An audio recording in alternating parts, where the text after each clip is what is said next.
is going to be pretty short, because just like all things, you have to learn to stand before you walk, and you have to learn to walk before you can learn to run. So this is going to be the foundation, and really these are things that you can do before you even step foot into a gym.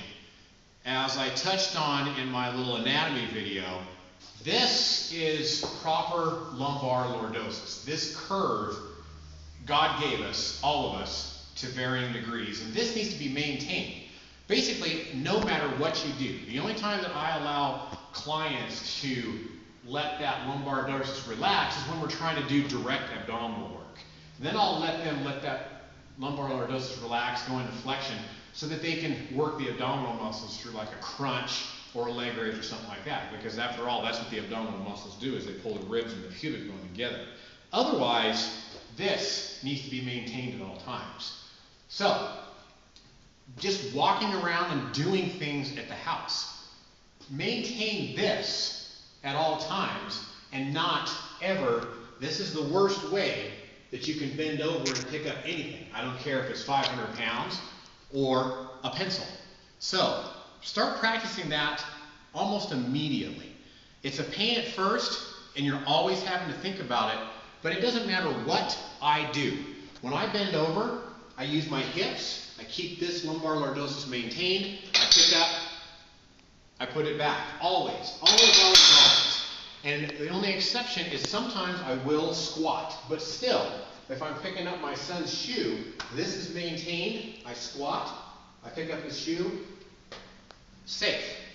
Nobody ever hurt themselves lifting properly. I don't care, you know, how heavy it is. So that's something that you can do right now. Start doing that today.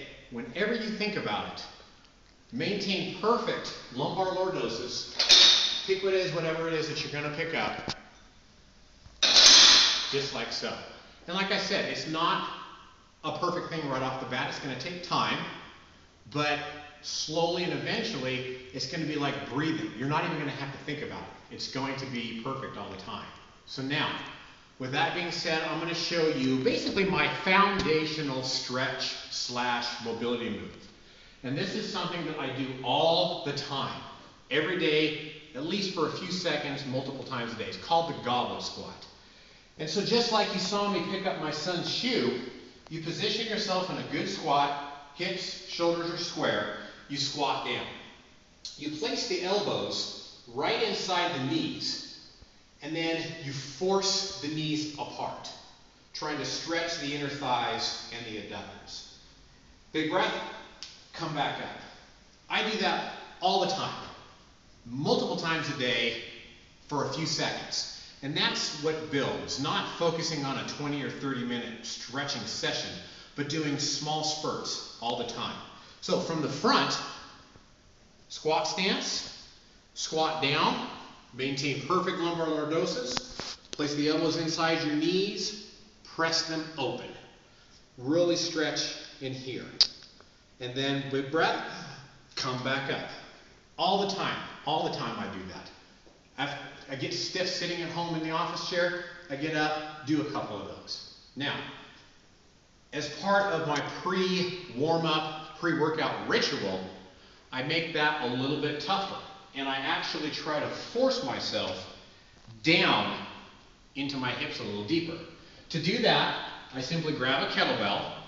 Again, with perfect posture, I bring the kettlebell up, hold on to it in front of my chest, squat down. Notice my back maintains posture. Elbows force the knees apart. Breathe. At this point, I'm rocking back and forth, trying to pry my hips open. When I'm ready, big breath. And from the front. Get your posture.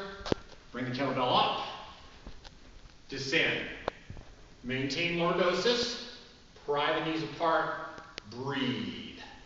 The kettlebell is actually helping to force me down between my hips and stretch those hips out. Big breath. And again, when I put this back, maintain good posture. So that is basically my foundation. That's my learning to stand up before learning to walk. And then I will show you some of my other moves that I do, kind of walking more fast on the way to running.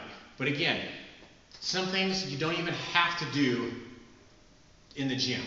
Just providing good habits, maintaining lumbar lordosis at all times, build the endurance in your low back so that it's effortless to just stand there with perfect posture and not have a tired and sore back. And that is really step one. So until next time, Brad Loomis with